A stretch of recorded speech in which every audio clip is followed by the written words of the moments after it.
నమో బుద్ధాయ. జై భీమ్, జై భారత్, జై సంవిధాన్. తథాగత భగవాన్ బుద్ధుడు సామ్రాట్ అశోక్ చక్రవర్తికి, బోధిసత్వ డాక్టర్ బాబాసాహెబ్ అంబేద్కర్కు ప్రణామాలు తెలియజేస్తున్నాను. బహుజన యుద్ధబేరి యూట్యూబ్ ఛానల్కు స్వాగతం పలుకుతున్నాను.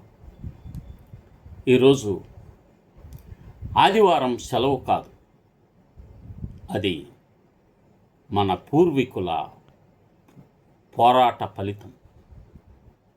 ఈ సెలవు మన పూర్వీకులు మన కోసం సాధించిన హక్కు, రైట్. ఈ సెలవు మత విశ్వాసాల ద్వారా అందించబడాల భారతదేశానికి. చాలామందికి ఈ భావన బలంగా ఉంది, తెలియదు, వాళ్ళకి మూలాలు తెలియదు. నేను ఒక 20 సంవత్సరాల క్రితం బ్యామ్సెఫ్లో పనిచేసేటప్పుడు ఈ విషయాలు కరపత్రంలో రాసి ప్రచారం చేసేవాడిని. మరలా ఈ విషయాన్ని ప్రత్యేకంగా ఎందుకు చెప్పాలనుకుంటున్నానంటే, ఇప్పటికి కూడా చాలామంది చదువుకున్న వారికి ఈ ఆదివారం సెలవు దినం ఎవరి వలన వచ్చింది అంటే, వారు నమ్మిన మత విశ్వాసాల ద్వారా బ్రిటిష్ వారు పరిపాలించారు కాబట్టి భారతదేశంలో సెలవు వచ్చిందనే ఒక ప్రధానంగా నమ్ముతున్నారు. అది తప్పు, ఆ ఆలోచన తప్పు. కనుక ఈ విషయంపై ఒక సమగ్రంగా మీకు తెలియచేయటానికి విజ్ఞప్తితో, అంటే ఏదో నేను ఫోర్స్గా మీకు చెప్పట్లా, విత్ డాక్యుమెంట్ ఎవిడెన్స్తోనే చెప్తున్నా. మీరు పరిశీలించండి. ఈరోజు నెట్ అనేక చాట్ జీపీటీలు వచ్చినాయి, గ్రోక్ వచ్చింది, ఇలా చాలా అంశాలు ఉన్నాయి కదా మీకు అందుబాటులో సమాచారం తెలుసుకుంటానికి. వాటి ద్వారా మీ అంతటికి మీరే సత్యాన్ని తెలుసుకొని, కనువిప్పు తెలుసుకొని మీరు జ్ఞానవంతులు కావాలని చెప్పి మీకు తెలియజేస్తున్నాను. ఆదివారం వచ్చిందంటే చాలు, ఉద్యోగస్తులకు ఒక ఊపిరి, కార్మికులకు ఒక విశ్రాంతి, కుటుంబాలకు ఒక కలయిక. ఉదయం అలారం లేకుండా నిద్ర లేవడం, కుటుంబంతో సమయం గడపడం, బయటకు వెళ్ళడం, స్నేహితులను కలవడం, మనకు నచ్చిన పనులు చేసుకోవడం, ఇవన్నీ మన జీవితంలో సహజమైన విషయాలుగా మారిపోయాయి. కానీ మనం ఒక్కసారి కూడా ఆలోచించిన ప్రశ్న ఒకటి ఉంది: ఆదివారం మనకు సెలవు ఎందుకు? ఈ ప్రశ్నకు సమాధానం వెతికితే మనం ఒక గొప్ప కార్మిక పోరాట చరిత్రలోకి వెళ్ళాల్సి వస్తుంది. ఆ చరిత్రలో మనకు అంతగా పరిచయం లేని ఒక గొప్ప పేరు కనిపిస్తుంది. ఆ పేరే నారాయణ మేఘాజీ లోఖండే. నారాయణ మేఘాజీ లోఖండే.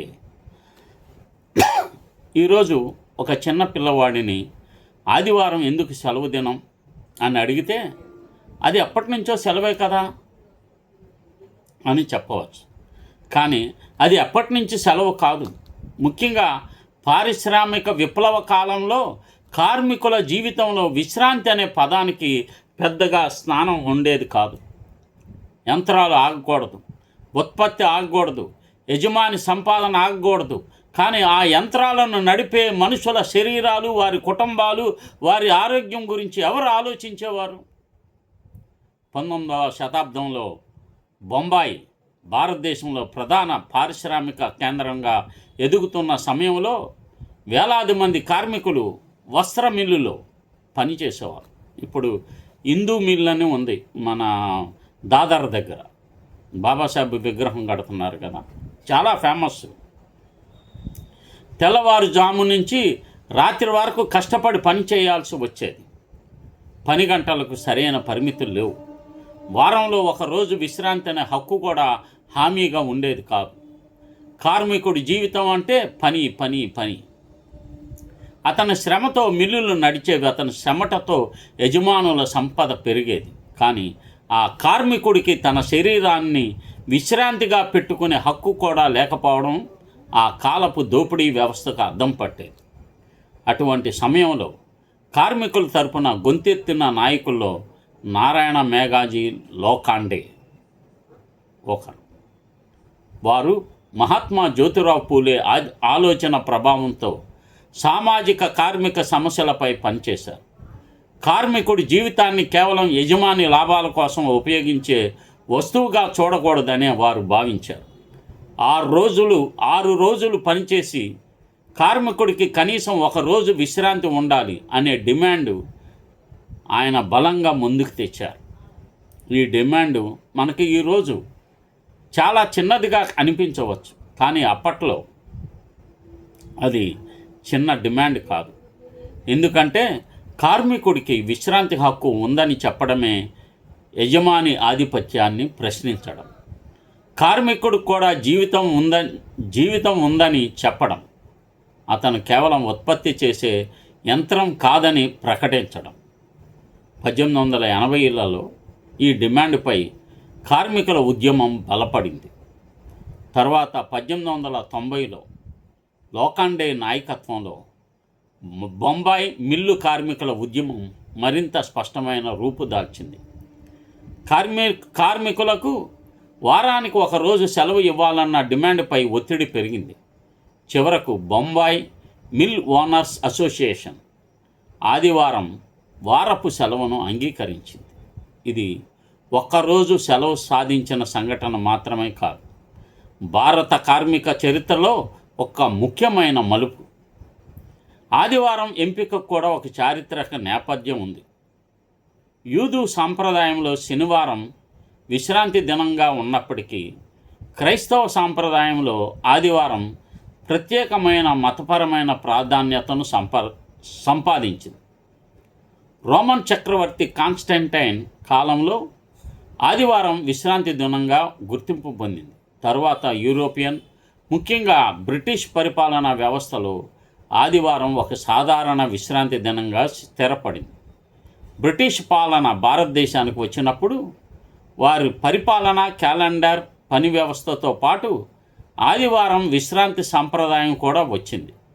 అయితే భారతీయ మిల్ కార్మికులకు ఆ విశ్రాంతి హక్కుగా దక్కడానికి లోఖండే వంటి కార్మికుల నాయకుల పోరాటం అవసరమైంది.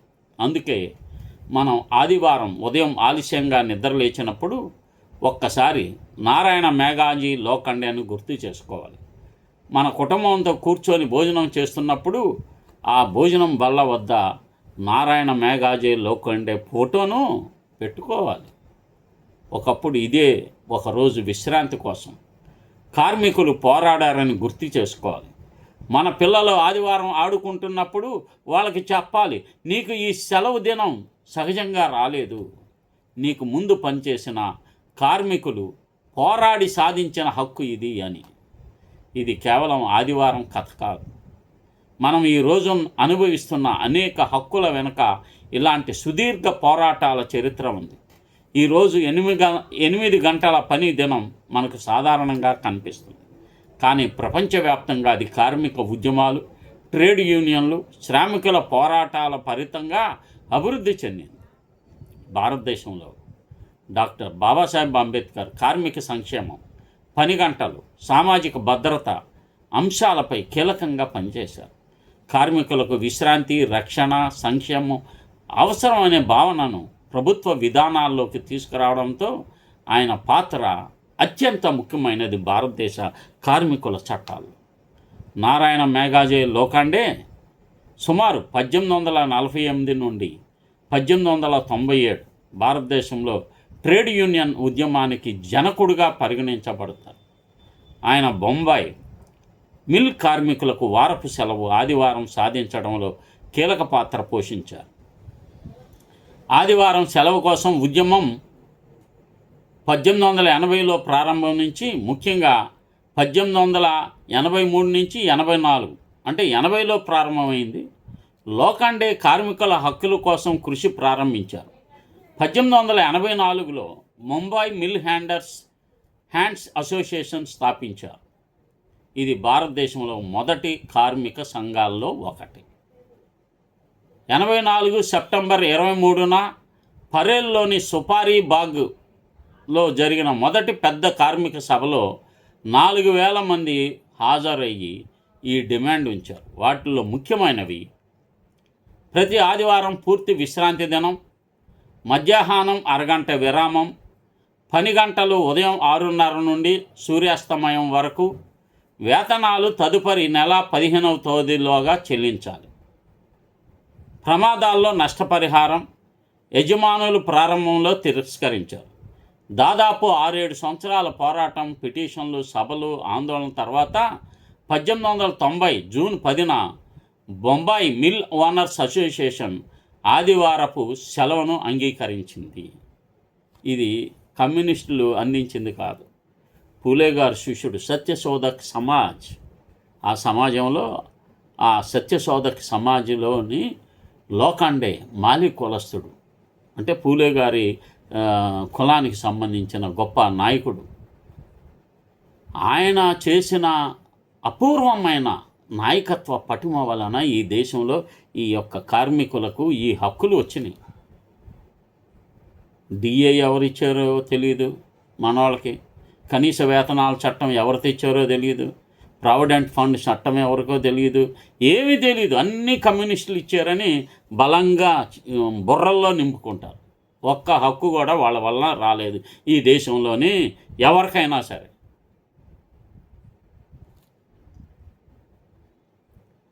కనుక ఈ విషయాలు కరెక్ట్గా సత్యాన్ని సత్యంగా తెలుసుకోండి.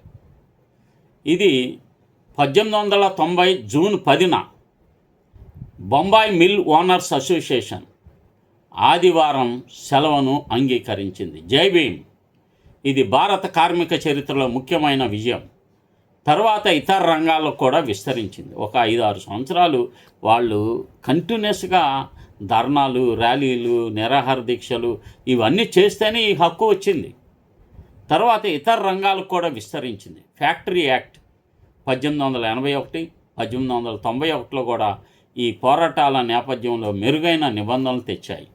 ఇది కేవలం సెలవు కాదు, కార్మికులు పోరాడి సాధించిన హక్కు. క్వీన్ విక్టోరియా రాణి ప్రకటన గురించి 1837, 1901 కాలంలోనే ఇది జరిగింది. అంటే అప్పుడు బ్రిటిష్ రాణి క్వీన్ విక్టోరియా ఈ ప్రకటన చేయటం జరిగింది. కానీ ఆమె వ్యక్తిగతంగా భారతీయ మిల్ కార్మికులకు ఆదివారం సెలవును హక్కుగా ప్రకటించినట్లు ఎక్కడ నమోదు కాదు. ఇది కేవలం ఆ పోరాట ఫలితాలు. కంటిన్యూస్గా వాళ్ళు నారాయణ మేఘాజీ లోఖండే నాయకత్వంలో ఉద్యమం జరగబట్టి వచ్చింది, కానీ దయాదాక్షిణ్యాల మీద రాల. బ్రిటిష్ అధికారులు ప్రభుత్వ కార్యాలయాలకు ఆదివారం సెలవు ఇప్పటికే 1840 నుంచే. ఉదాహరణకు 1843లో బొంబాయి, 1847లో సాధారణ ఉత్తర్వులు ఉండేవి. ఇది క్రైస్తవ సాంప్రదాయం, లార్డ్స్ డే మరియు బ్రిటిష్ పరిపాలన అనుకూలత వలన వచ్చిందని అనుకోవాలి. భారతీయ కార్మికులకు, ముఖ్యంగా మిల్ వర్కర్స్కు ఇది హక్కుగా దక్కడానికి లోఖండే నాయకత్వంలోని కార్మిక ఉద్యమం, మిల్ ఓనర్స్ అసోసియేషన్ ఒత్తిడి చేయటం వలన ఈ హక్కు వచ్చింది. 1890 జూన్ 10 నాటికి అంగీకారం ఆ పోరాట ఫలితం. నారాయణ మేఘాజీ లోఖండే మాలి ఓబీసీ గ్రూప్ కులానికి చెందినవాడు. మహారాష్ట్రలోని పూణే జిల్లా ఖేడ్ తాలూకా చెందిన కన్హేర్సర్ గ్రామంలో తోటమాలి కుటుంబంలో జన్మించారు. తరువాత ప్రస్తుతం ఆ కులం ఓబీసీ పరిధిలోకి వచ్చింది. భారత కార్మిక ఉద్యమ పితామహుడు నారాయణ మేఘాజీ లోఖండే. భారతదేశంలో మొట్టమొదటి ట్రేడ్ యూనియన్ అయిన బాంబే మిల్ హ్యాండ్స్ అసోసియేషన్ 1884ను ఈయనే స్థాపించారు. అందుకే ఈయన్ని భారత కార్మిక ఉద్యమ పితామహుడిగా పిలుస్తారు. మీరు కార్మిక సంస్థలు ఉంటాయి కదా, సంఘాలు, వాటన్నిటికీ ఒక ఐకాన్ ఎవరు పెట్టుకోవాలి? విదేశాల్లో పనిచేసే వాళ్ళందరిని తీసుకొచ్చి మన బుర్రల్లోకి ఎక్కించి వాళ్ళ ఫోటోలు పెట్టించారు. ఇదిగో వాస్తవ చరిత్ర. నారాయణ మేఘాజీలోకి పట్టుని మీరు ట్రేడ్ యూనియన్స్ అందరూ కూడా తప్పనిసరిగా వీరి ఫోటో తప్ప వేరే ఫోటో పెట్టుకోవటానికి అసలు సమస్య లేదు. దీనబంధు పత్రికను స్థాపించారు. మహాత్మా పూలే ఆశయాలకు అనుగుణంగా బహుజన కార్మిక వర్గాల సమస్యలను వినిపించడానికి దీనబంధు పత్రిక సంపాదకుడిగా వ్యవహరించారు. రావ్ బహదూర్ బిరుదు వీరికి. 1993లో ముంబైలో జరిగిన హిందూ ముస్లిం అల్లర్ల సమయంలో శాంతి భద్రతలను నెలకొల్పడానికి చేసిన కృషికి గాను బ్రిటిష్ ప్రభుత్వం ఈయనకి రావ్ బహదూర్ మరియు జస్టిస్ ఆఫ్ పీస్ ఈ 2 బిరుదులను వారికి ఇచ్చింది. కుల వ్యతిరేక సామాజిక సంస్కరణ, సత్యశోధక్ ఉద్యమంలో కలిసి బ్రాహ్మణ ఆధిపత్యాన్ని ప్రశ్నించారు. నాన్ బ్రాహ్మిన్ కార్మిక రైతు వర్గాలకు మరాఠా గుర్తింపును విస్తృతంగా క్లెయిమ్ చేశారు. విద్యా సామాజిక న్యాయం కోసం కృషి చేశారు. ఆయన 1897లో ప్లేగు వల్ల మరణించారు. భారత ప్రభుత్వం 2005లో ఆయనపై పోస్టల్ స్టాంపు విడుదల చేసింది. ఆదివారం సెలవు మన పూర్వీకుల కార్మిక పోరాట ఫలితం. లోకాండే, పూలే దంపతులు, బాబాసాహెబ్ వంటి వారి కృషిని గుర్తుంచుకోవడం సామాజిక చైతన్యానికి అవసరం. బాబాసాహెబ్ అంబేద్కర్ మనకు ఒక గొప్ప విషయాన్ని నేర్పించారు. హక్కులు ఎవరో దయతో ఇచ్చేవి కావు. వాటిని చట్టబద్ధంగా సామాజికంగా సాధించుకోవాలి. అందుకే రాజ్యాంగం ఒక పుస్తకం కాదు. అనేక తరాల పోరాటాల తర్వాత అణగారిన ప్రజలకు లభించిన హక్కులకు రక్షణ కవచం, సేఫ్ గార్డ్.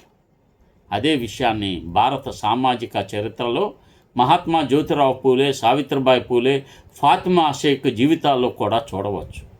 ఈరోజు ఒక అమ్మాయి పాఠశాలకు వెళ్ళడం మనకు సాధారణంగా కనిపిస్తుంది. కానీ ఒకప్పుడు స్త్రీలకు విద్య అవసరం లేదని, కొన్ని కులాల వారికి విద్య హక్కు కాదని చెప్పే సామాజిక వ్యవస్థ ఉండేది. అలాంటి సమయంలో క్రాంతిజ్యోతి అమ్మ సావిత్రిబాయి పూలే పాఠశాలలకు వెళ్ళారు. ఆమెపై మట్టి పేడ విసిరినా వెనక్కి తగ్గడాలి. ఫాతిమా షేక్తో కలిసి అణగారిన వర్గాల కొరకు బాలికలకు విద్య అందించే ప్రయత్నం చేశారు. రాష్ట్రపిత జ్యోతిబా పూలే ఆ సామాజిక వ్యవస్థను సవాల్ చేశారు. ఈరోజు ఒక బాలిక చేతిలో పుస్తకం ఉందంటే దాని వెనుక సావిత్రిబాయి అడుగుల శబ్దం ఉంది. అలాగే ఒక మహిళ తనకు నచ్చిన దుస్తులు ధరించి సమాజంలో గౌరవంగా తిరగడం కూడా ఎప్పటినో నుంచో ఉన్న హక్కు కాదు. రవికిలు వేసుకుంటున్నారు. ఇది శూద్రులందరికీ ఈ హక్కు లేదు. కేరళలో కులాధారిత దుస్తుల నియంత్రణకు వ్యతిరేకంగా జరిగిన పోరాటాలు, నంగేలి వంటి మహిళల కథలు, తర్వాత నారాయణ గురు వంటి సామాజిక సంస్కర్తల ఉద్యమాలు ఆ సమాజంలో కుల అవమానాలను సవాల్ చేశాయి. ఈ చరిత్రను గుర్తు చేసుకోవడం అంటే గతాన్ని తవ్వడం కాదు. ఈరోజు మనకున్న గౌరవం, స్వేచ్ఛ ఎంతటి పోరాటాల తర్వాత వచ్చిందో అర్థం చేసుకోవడం. కేరళలోనే ప్రజా రహదారులపై ఎవరు నడవాలి, ఎవరు నడవకూడదు అనే కుల వివక్షతకు వ్యతిరేకంగా వైకాం సత్యాగ్రహం వంటి ఉద్యమాలు జరిగాయి. పెరియార్, ఈవి రామస్వామి నాయకర్ వంటి నాయకులు కుల ఆధిపత్యాన్ని బహిరంగంగా ప్రశ్నించారు. ఈరోజు మనం రోడ్డుపై నడుస్తున్నప్పుడు అది ఎంత సహజంగా కనిపించినా ఒకప్పుడు అదే రోడ్డుపై నడిచే హక్కు కోసం ప్రజలు ఏ విధంగా ఉద్యమించారో తెలుసుకోవాలి. అందుకే మనం ఒక విషయాన్ని స్పష్టంగా అర్థం చేసుకోండి. మనకున్న ప్రతి హక్కు వెనుక ఒక చారిత్రకమైన వాస్తవం ఉంది, పోరాటం ఉంది. ఆ చరిత్ర వెనుక ఒక పోరాటం ఉంది. ఆ పోరాటం వెనుక మనిషి బాధ ఉంది. కానీ ఈరోజు మన పరిస్థితి ఏమిటి? హక్కులను అనుభవిస్తున్నాం, కానీ వాటిని సాధించడాని కోసం పోరాడే ఉన్న వారిని మర్చిపోతున్నాం. వారి ఫోటోలు మన దగ్గర ఉండవు, మన ఫోన్లో వారి ఫోటోలు ఉండవు. మనకెవరు హాని చేస్తున్నారో వారిని మనం కీర్తించడం నేర్చుకున్నాం. రాజ్యాంగం ఇచ్చిన హక్కులను ఉపయోగిస్తున్నాం, కానీ రాజ్యాంగాన్ని చదవడం లేదు. విద్యను పొందుతున్నాం, కానీ ఆ విద్య కోసం పోరాడిన మహాత్మా జ్యోతిరావు పూలే, బాబాసాహెబ్ మొదలు వరకు ఎవరిని గుర్తించడం లేదు. కార్మిక హక్కులను అనుభవిస్తున్నాం, కానీ కార్మికుల ఉద్యమ చరిత్రను తెలుసుకోవడం లేదు. ఆదివారం సెలవును అనుభవిస్తున్నాం, కానీ ఆ సెలవు కోసం పోరాడిన నారాయణ మేఘాజీ లోకాండేన్ పేరును కూడా చాలామంది వినలేదు. ఇదే మన సామాజిక మతిమరుపు. ఇక్కడే మనం ఆదివారం గురించి కొత్తగా ఆలోచించాల్సిన అవసరం ఉంది. ఆదివారం వ్యక్తిగత విశ్రాంతికి వ్యతిరేకంగా ఎవరు మాట్లాడాల్సిన అవసరం లేదు. విశ్రాంతి కూడా మనిషికి హక్కే. కుటుంబంతో గడపడం కూడా మనిషికి అవసరమే. ఎవరి మత విశ్వాసం వారిది. ప్రార్థన చేయడం, దేవాలయానికి వెళ్ళడం, చర్చికి వెళ్ళడం, మసీదుకు వెళ్ళడం, లేదా ఏ మతాన్ని అనుసరించకపోవడం, ఇవన్నీ వ్యక్తిగత స్వేచ్ఛకు సంబంధించిన విషయాలు. కానీ వ్యక్తిగత విశ్వాసం సామాజిక బాధ్యతను పూర్తిగా మింగివేయకూడదు. మీకు వ్యక్తిగత మత విశ్వాసాలు ఉన్నాయి, కానీ అంతకంటే చాలా ముఖ్యమైనది సామాజిక బాధ్యత. ఆదివారం నాడు లేదా సెలవు దినం రోజున ఏదైనా మన సమస్యను చర్చించడానికి మీటింగ్ పెడితే ఒక్కొక్కడు మాట్లాడతాడు నాతో, సబ్బాతు దినాన్ని దొంగిలించడానికి మీరు ఎవరండి, ఆదివారం ఎలా పెడతారు అని మాట్లాడుతూ ఉంటారు. కనుక ఆ రోజు సెలవు దినం కూర్చొని మన సమస్యలు మాట్లాడుకోవాలి. మనకి సామాజిక అంశాలు ముఖ్యమా, మత విశ్వాసాలు ముఖ్యమా? ఆదివారం 1 గంట సమయం సమాజం కోసం కేటాయించలేమా? మన పిల్లల విద్య గురించి చర్చించలేమా? మన గ్రామంలో ఎస్సీ ఎస్టీ మైనారిటీ ప్రజల పరిస్థితి ఏమిటో తెలుసుకోలేమా? మనకు స్థానిక సంస్థల్లో ఎంత రాజకీయ ప్రాతినిధ్యం ఉందో అధ్యయనం చేయలేమా? మన హక్కులను రాజ్యాంగం ఎలా రక్షిస్తుందో చదవలేమా? మన సమాజంలో కుల వివక్షత ఇంకా ఎక్కడ ఉందని గుర్తించలేమా? ఉద్యోగాలు, విద్య, భూమి, ఆరోగ్యం, రాజకీయ ప్రాతినిధ్యం, సామాజిక అంశాలు వంటి అంశాలపై చర్చించలేమా? ఎందుకు చేయలేం? ఆదివారం రోజును మతానికి వ్యతిరేకమైన రోజుగా మార్చాల్సిన అవసరం లేదు. దాన్ని సామాజిక చైతన్య దినంగా మార్చుకోవాల్సిన అవసరం ఉంది.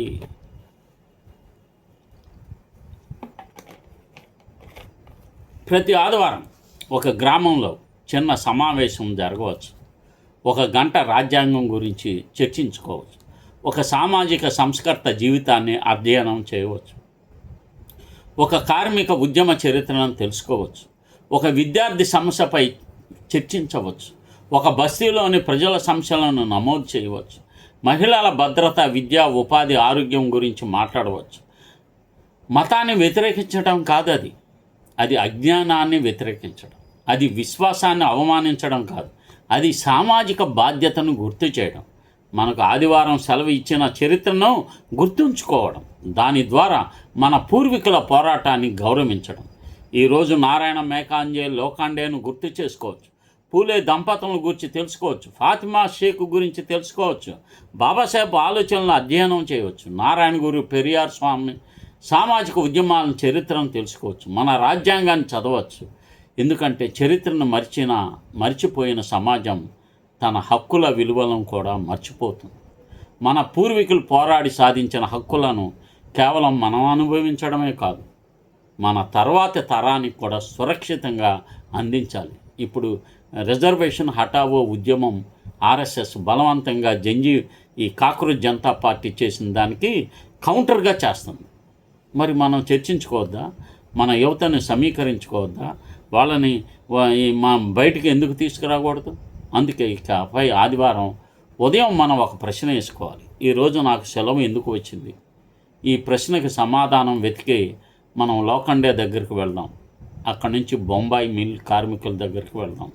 అక్కడి నుంచి పూలే దంపతుల దగ్గరికి వెళ్దాం. సావిత్రిబాయి అడుగులను అనుసరిద్దాం. ఫాతిమా షేక్ త్యాగాన్ని గుర్తు చేసుకుందాం. అంబేద్కర్ రాజ్యాంగ పోరాటాన్ని అర్థం చేసుకుందాం.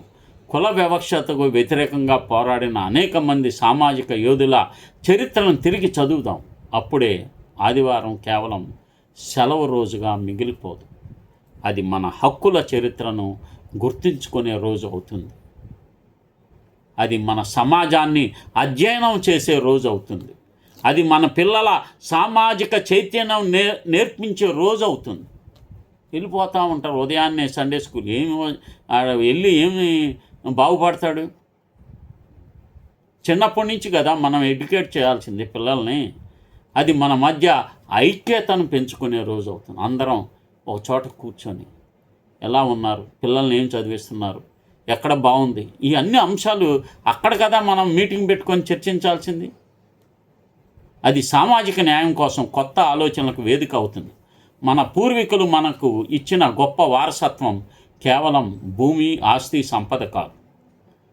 హక్కుల కోసం పోరాడే ధైర్యం, అన్యాయాన్ని ప్రశ్నించే ఆలోచన, సమానత్వం కోసం నిలబడే చైతన్యం. ఈ వారసత్వాన్ని మనం నిలబెట్టుకోవాలి. కాబట్టి వచ్చే ఆదివారం మనకి కేవలం సెలవు దినం వచ్చింది కాదు. ఒకసారి ఇలా అనుకుందాం, ఈ సెలవు కోసం పోరాడిన శ్రామికుడికి జై భీమ్, విద్య కోసం పోరాడిన పూలే దంపతులకు జై భీమ్, స్త్రీ విద్య కోసం అడుగులు వేసిన సావిత్రిబాయికి జై భీమ్, సామాజిక సమానత్వం కోసం పోరాడిన ఫాతిమా షేక్కు జై భీమ్, కార్మిక హక్కుల కోసం పోరాడిన యోధులకు జై భీమ్, రాజ్యాంగ హక్కుల కోసం జీవితాన్ని అంకితం చేసిన బాబాసాహెబ్కు జై భీమ్. ఆ తర్వాత మనం మన పిల్లలతో కలిసి 1 గంట పుస్తకం చదువుతాం, 1 గంట సమాజం గురించి మాట్లాడదాం, 1 గంట మన పిల్లల హక్కుల గురించి తెలుసుకుందాం. అందుకంటే ఆదివారం మనకు నచ్చిన సెలవు మాత్రమే కాదు, మన పూర్వీకుల పోరాటం మన చేతిలో పెట్టిన ఒక బాధ్యత కూడా. సెలవును ఆస్వాదిద్దాం, కానీ ఆ సెలవు చరిత్రను కూడా గుర్తు చేసుకుందాం. హక్కులను అనుభవిద్దాం, కానీ ఆ హక్కుల కోసం పోరాడిన వారిని కూడా స్మరించుకుందాం. ఆదివారం విశ్రాంతి తీసుకుందాం, కానీ మన సమాజం కోసం ఆలోచిద్దాం. ఎప్పుడు ఈ యొక్క ఆలోచించడం మాత్రం ఆపకూడదు. అదే నిజమైన చైతన్యానికి, మన పూర్వీకుల పోరాటానికి నిజమైన నివాళి. ఈ విషయాలు మీరు విన్నందుకు మీ అందరికీ నమో బుద్ధాయ, జై భీమ్. బహుజన యుద్ధవేరు యూట్యూబ్ ఛానల్ను సబ్స్క్రైబ్ చేయండి, షేర్ చేయండి, సమాజానికి తెలియజేస్తారని చెప్పి నేను విజ్ఞప్తి చేస్తూ జై భీమ్.